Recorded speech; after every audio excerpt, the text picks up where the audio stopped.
This is a presentation. It's not the one that I gave about 4 years ago. I know that everybody thinks I'm obsessed with the Mesopotamian mob. Not really, but it might seem that way.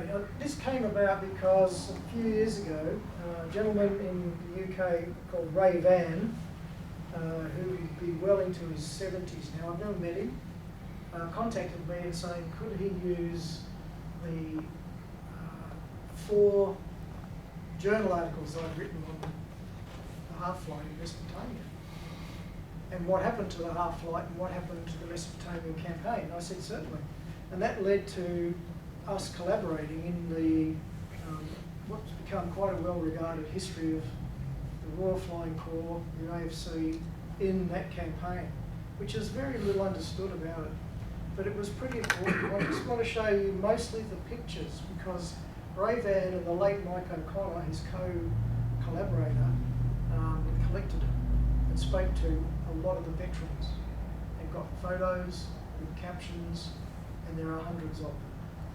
And consequently, I have some of those, and I thought I might like to share them with you, but tell a little bit about the story about what happened to these guys.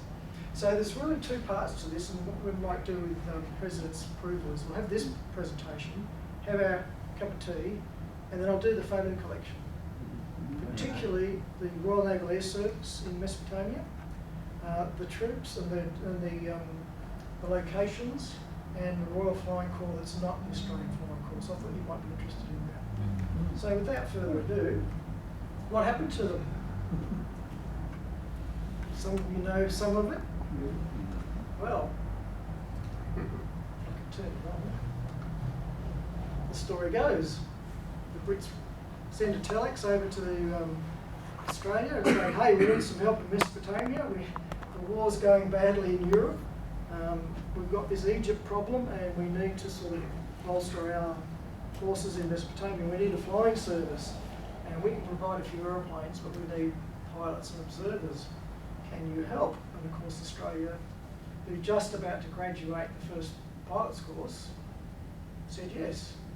And contrary to a lot of opinions, this was not the first time a flying unit went overseas in the First World War.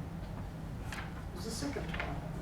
Because in 1914 in November, when the ANMF, which went off to attack the German transmitting station in what was then Northern New Guinea, German New Guinea, they crated up one of the aircraft, took 2 pilots, one of them was Murders, one was Harrison, and 4 troops, and chucked it on the back of the steamer and charged north. And they actually are recognised as having overseas service, even though the aeroplane was never uncrated.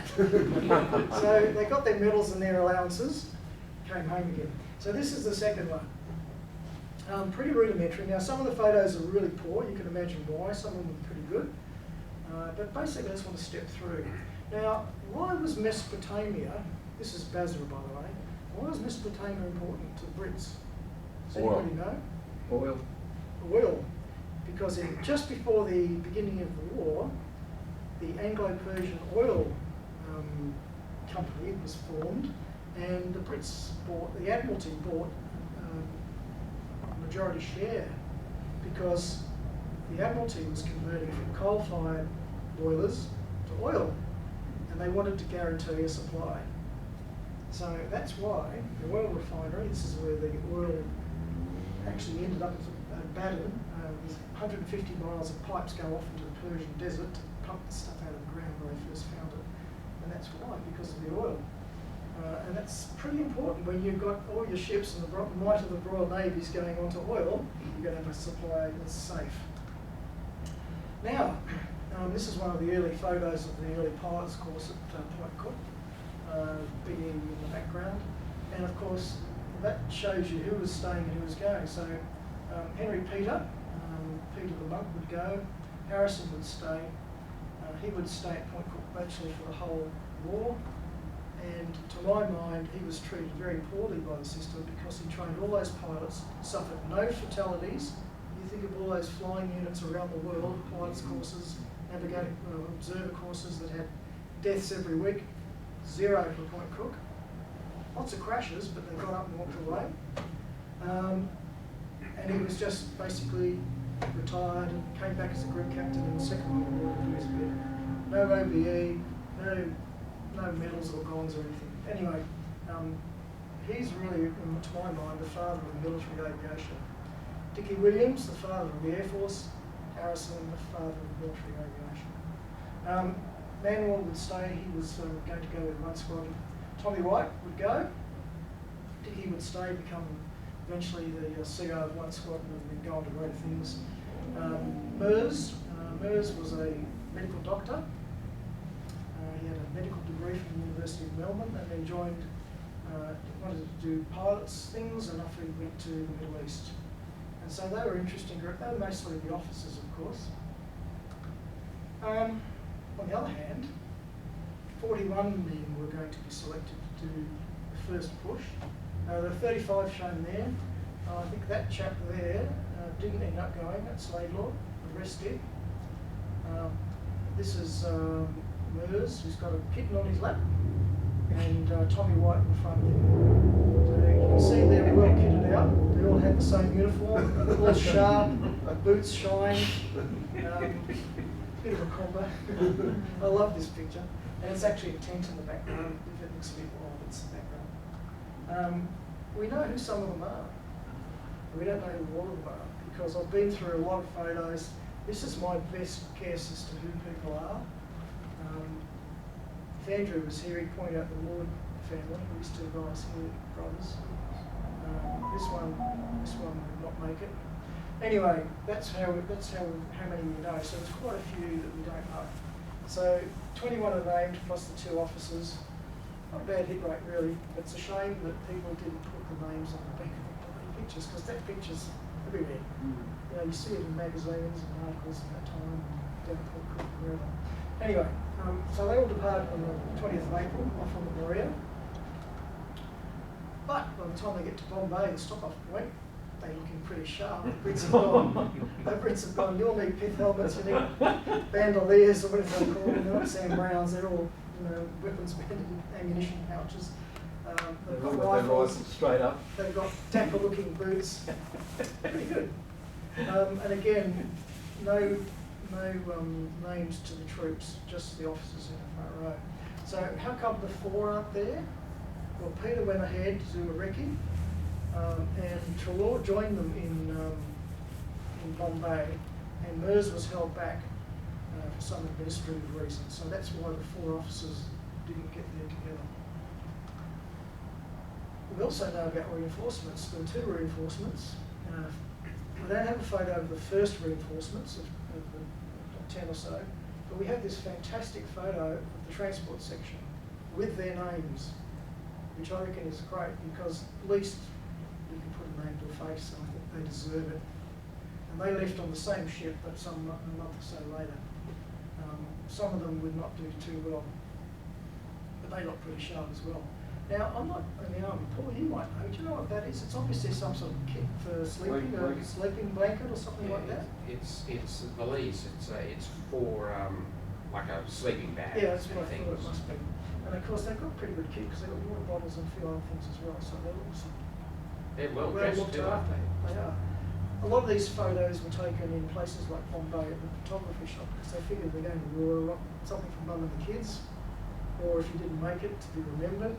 Bit of that. So that's why it's a portrait that's been done in the studio, which is why it's pretty good quality. They used to wear their greatcoat like that, don't roll it. Did they? Oh, they did, yeah. So could be the greatcoat. So interesting patches too. No way of seeing it. I think they changed them when they got there. They took with them a couple of, they know aircraft, they took with them a couple of lorries, they call them, workshop lorries, and a couple of motorbikes and some other cars. They kitted these out at Newport in Melbourne, and thank goodness they did, because when they got to Mesopotamia, there was no workshops, there was no tools, there was nothing, and basically that supplied them with all the machinery they needed, lathes and whatnot, to fix things. So it's pretty important they took it. They didn't know that they should have taken it, they just thought it was a good idea. I'll give you pictures later.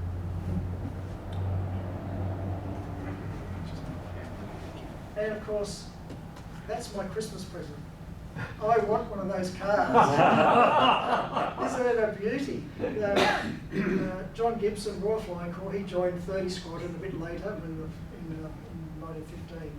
But some of these gentlemen brought their vehicles with them because the army didn't supply it. What would you pay for something like that today? I don't know. Anyway, you can see the lorries now, or trucks, what we call them now, in the back. Now, so they rocked up, the officers rocked up, and they were met by some Brits and a Kiwi. Riley, that's why he's in green, he's the Kiwi. But he joined the Royal Flying Corps, Indian Flying Service. There's Henry Peter, he's obviously in place. Tommy White, Fulton, Yates, Brown and Wills are all Brits. And there's Trelaw. So the two that went with Peter, in the yellow,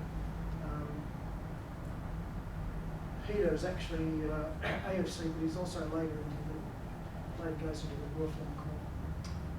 So that was the officers' collection when they arrived in Basra. A pretty tacky throwing helmet, by the way. And there's a couple of chaps just sitting here watching in the picture. I just like it. Now, surprisingly, Ray Van and Mike O'Connor had never seen this picture, and yet it's probably the only one of the very first group of officers in April, May 1915 that was in existence. So I like it.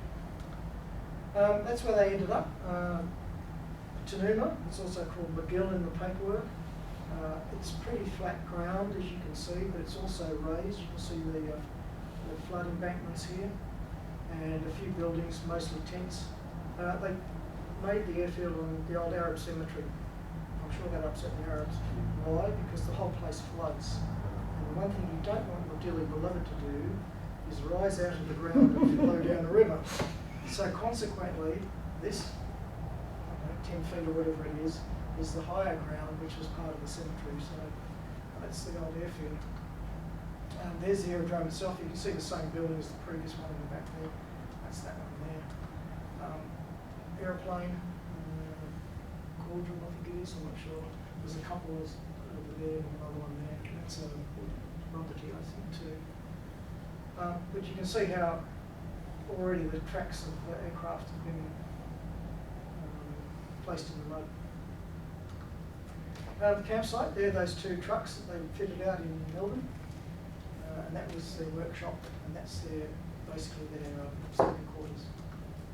They must have taken some sort of photography with them, some sort of photographs, because there's quite a few pictures taken from the air, which they obviously wanted to use for reconnaissance. And this is a particularly clear one of the campsite, and you can see how wet, damp the ground is and how flat it is. You can see that there makes me think that it's a shorthorn. That would be my guess. I don't know who took the picture, but you can see fixed buildings, tents, aircraft, or tents, and a runway strip there. Is it a runway strip or a big field? It's a paddock. Yeah. So of the previous photo, does it go up to the top of the photo? Is that just a huge area? That one? No, sorry. That one? Yeah. Can you circle this the is, actual... This is farmland, it looks like to me. Yeah. And I'd say this is the cleared area. It doesn't look big. It's hard to tell. Yeah. There ain't no captions on the pictures, I'm only guessing. And that's what happens when it floods. So you can see the higher ground is sort of safe, but all around it, once the river floods, and you can see the river in the background. That's the Tigris in the back there. And then consequently, it's the only area they would be safe from being washed away. Now I used Google Earth just to see what it looks like today, and I thought you might be interested. I reckon that's a pretty good guess as to maybe what it's like today. You can see the paddock out here, which is in there. Clearly that's a canal, I think it is, a drain. That's the original site at the back there, which is now up in here. It's probably back to the cemetery for all I know, we don't know. Yeah. No, is the encampment north or south of the Tigris River? Tigris, Euphrates, it's kind of in the middle, I think, from memory. Good question. Anyway, that to me looks like it's pretty close, and you can see how it's all been developed. They've obviously drained it somehow, and the town of Basra has expanded well and truly from down here. So yeah. Plane spotters, Aircraft they had, Shorthorn and Longhorn. Pretty obvious as to which is which. You know, the Longhorn had the extended forward strut area, and the short one there, which makes me think that previous picture was pretty close to being a picture from a Shorthorn. Not a really big aircraft, but I guess it would have been quite uncomfortable sitting up there in the wind and the sand. Same with this as well. You sit quite high in the cockpit too. There's no glass windshield either, so you had to make do with what you had in your inventory. Longhorn, Lieutenant Wills is in the cockpit. He was actually the equipment officer, so he's obviously going for a joyride or something. They squeezed a couple of people in there. No armament, no bombs, mostly reconnaissance. What they do is they get a film canister, draw a map, write a statement, seal it up with some tape, throw it over the side of the streamer, and the army on the ground would see the streamer come down the ground, grab it, and give it to the general. That was the communications. Too much weight for the radios to be tampered with. But of course, as you can see, they're starting to put up fairly substantial hangars by this stage, which is actually remarkable because the aeroplanes they sent to Mesopotamia were rubbish. They were the leftovers from everywhere else, but the hangars seem to be pretty substantial. They had Martinside S1s, a very early model of the Martinside, probably the highest performance at 75 knots, single seater. They did mount a gun on the machine gun on one later in the war. Again, only had about 4 at one stage. Lieutenant Fulton, who was one of the ones in the picture of the back row, this is in the Martinside about to go on the recce. These guys are holding it down. You can see the dust and the sand. They haven't even put on full power, it's just revving it up. And either they're checking the engine revs or they're doing something, but they'll let it go and taxi off and take off. And the Gordon G3, again, the ugliest looking aeroplane in the First World War. This is what they look like. I don't know what they were like to fly, but they were pretty horrible. But that's all they had. And 57 knots on a good day. And don't forget, a lot of these statistics and figures are taken from the European theatre, which is a lot colder. You know, in places like this, trust me, having been there, it's 50 degrees sometimes. We think 40 here is hot. It gets to 50 in the desert sometimes, and you wonder why the engines just pack it in. That's what it looks like from the front on. It looks a little bit better from that angle. Helpful Harry here holding the wheel. Hazards, well, yep. None of those were fatal, but as far as I could tell. That one was burnt out. It crash landed, they got out and they set fire to stop it being captured. This one was the result of a storm. A couple of them flipped over and got mashed up with the wind. And of course there's a few other ones that don't look so good. But I just thought they're quite entertaining. There's more photos of prangs than there is of aeroplanes that haven't been pranked. And of course, being very exposed, you're exposed to rifle fire. These things didn't fly very high, especially in hot days, probably only 1,000, 1,500 feet. Right in the firing line of the Turkish front, they cocked a bit. And engine trouble, you either had rescue or you died out in the desert and you were in the court and had your throat cut, or you were dehydrated and died of exposure, which is not a pleasant way to go, I imagine. And of course, from November 1915, Rumpler C1's the first German aircraft, much more substantial aircraft, much more capable. And this is how you fire the gun from way over the top of the tail. Actually stood up standing on the fuselage. Not like a scarf ring, it's obviously some sort of same sort of principle. You rotate it. Yeah, right in front of the engine exhaust. Hot backside. Anyway, there it is. Now, that's a picture, not of the Western Front, that's a picture taken in Mesopotamia from trenches. We all think of, Belgium and France, trench warfare. Much the same applied in certain parts of the Middle East. And that's quite remarkable, the extent of them. Okay, so where are we? Basra, there's the rivers, it's pretty close to both. They split. There's the Euphrates, this is the Tigris, and they head off to Baghdad up there. Basra as well, they landed. They actually went through the Shabelle Route. There's a river transport to get them up there. That's an airfield. The ones that have got circles are the airfields. I didn't go any further up. Azizya's an airfield, Baghdad's an airfield, and so forth. But they get as far as Cut El Amara, which is a bend in the river. I'll talk about that in a second. So they're really just sort of hopping. And as they capture the ground, they move forward with the aircraft, and then they leapfrog as they went. Mode of transport, mostly waterborne. You can see these ones here. If you can look carefully, it actually says RFC 5, RFC some other number, T28. This is actually a workshop built on top of a barge, and quite resourceful really. That thing there's anyone know what that is? It's called a bellum. It's a little Arab, like a coracle that they sail on here.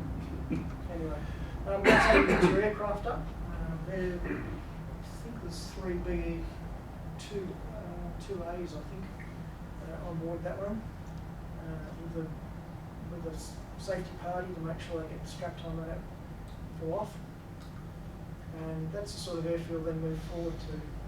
It looks pretty rough, yes, I think it was. It's by the riverbank. But once again, they need a floodplain to be able to take off from. So that's 1915, that's about halfway up towards Baghdad. And then they get to a place called Cut. A lot of you know the story. General Townsend and his troops charge up towards Baghdad, even though he's going beyond his orders. And any army officer, an infantry officer, do a quick plan on a page would work out that this is a perfect place to get captured and cut off. This is exactly what happened. There's the town. They moved into the town. The Turks held the banks, and the Turkish cavalry moved in here and stopped any retreat. Turkish guns on both sides stopped all the resupply from the water. So all of a sudden you've got 120,000 mostly Indian and British troops stuck in a small village with no way of resupplying, no way of rescuing. What's going to happen? The inevitable happens, they go into captivity. But in the meantime, the airmen tried to drop in supplies. That's the modern view of Cut, but you can see how there it is in here. It's now grown, of course, but it's the perfect place for a siege or to stop people. Why Townsend didn't realise that, I don't know. But you didn't get promoted and didn't understand why. So yes, what they did was they used BE-2s and Corverins and Royal Naval Air Service Blazons. These are food bags tied underneath, strapped to the wing. Pilot would go along, later they would pull the lever, bags of flour, rice, or other things would drop in. And they also dropped about 20,000 pounds of gold coins to try and bribe their way out. The Turks went, yeah, we'll have that. Thanks a lot. Hey, what was that you wanted? Yeah. And a millstone at one stage to help grind up the rice for food, but it was just never enough supplies. There again, you can see the food bags hanging below. And eventually, rather dramatic is this picture of Townsend presenting his sword to Mustafa Bey. So they went into captivity. So what happened to the Half-flight? What happened to them? Well, some of them didn't make it as far as Cut because Mers and Burn, as you probably know, 30th of July crashed out and the engine failed. They crashed out in the desert. They never found the bodies. They found the wreckage of the aircraft, which they put in one of those trucks and brought back for salvage. But interestingly enough, we talk about Gallipoli, the first Anzac sort of push up against odds insurmountable. Mers was Australian, Burn was a Kiwi. First airline casualties in our air service and New Zealand air service were Anzacs together. I think that's pretty interesting. So they didn't make it, unfortunately. Harry Trelaw did make it, but he was also shot down with Baz Latkins. I try as I might, I could not find a picture of him. Neither could my friends over in the UK. So you'll just have to imagine what he was like. But they also were lost on the 16th of September. Trelaw they both went into the prison of war camp. They survived the crash. Tommy White's turn, and Frank Yates Brown. He was attached to the AFC, Bengal Lancer. Both of them went into captivity as well. And for those of you who know, Tommy White made an escape, wrote a book called The Guest of the Unspeakable. It's quite an interesting read. It doesn't have too much flying stuff in it, but it does talk about the story, mostly about his escape. He went on, he repatriated, rejoined the Air Force during the war, and rose to the rank of wing commander in the admin branch. He had to fly, too old for that. So he did his bit then, and I think he became an MP after that too, from memory. Victorian MP from memory. And on the 15th of November, Fulton and Riley, the same thing happened to them. They also made prisoners of war, so they were pretty lucky. In fact, not too many casualties, mostly from engine failures, gliding down and getting captured. On the 23rd of May, now remember the cut was April 16, the 26th of April they all surrender, they all go into captivity.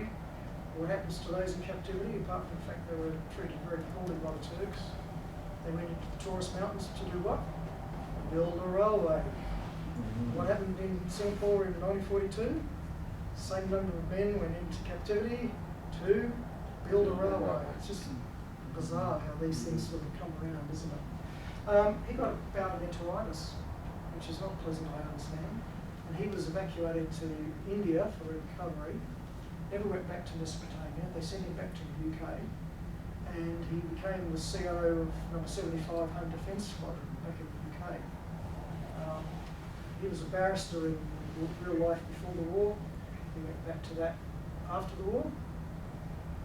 Came out to Australia briefly in 1963 just for a visit, the only time he's ever been back, and died in 1963 after he visited. So that's the story of Henry Peter.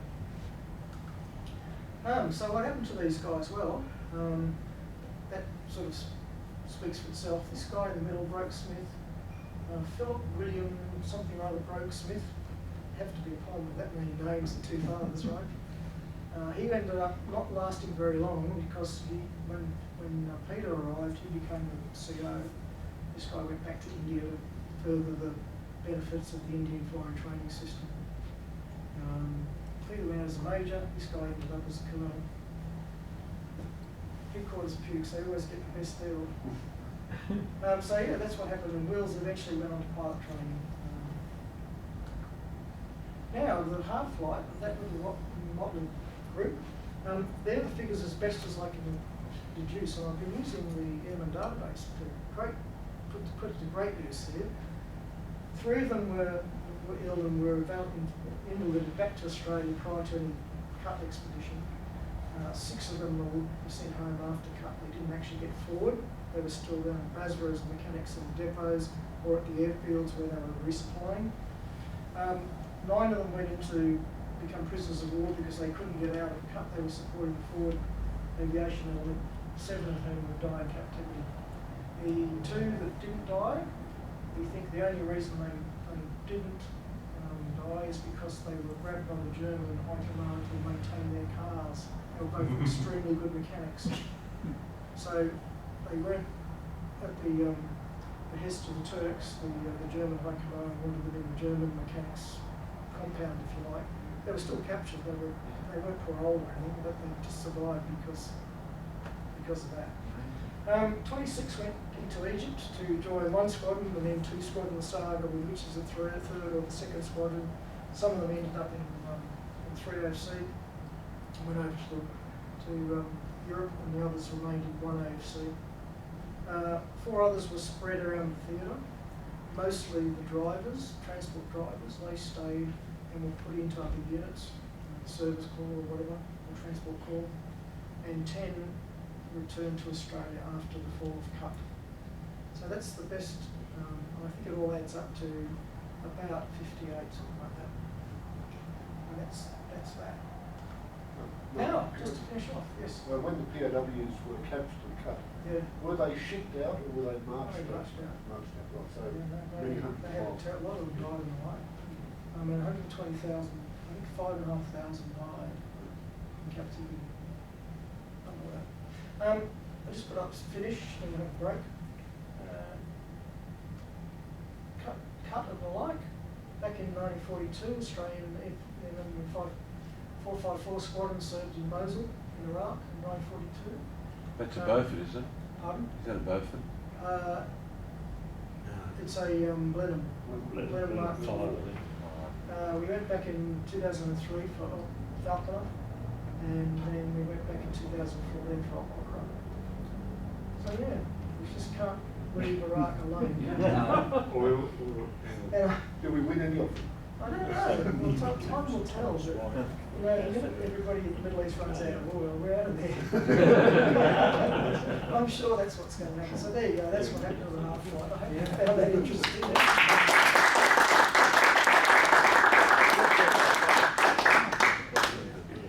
So, time for a break. Right, a break. And I'll show you the pictures afterwards. How about that? Excellent. Separate presentation. Thank you. Yeah, it's fun, isn't it? Christine, I'll do this now. Whereabouts, what do you want me to do? Just sign it? Just do it?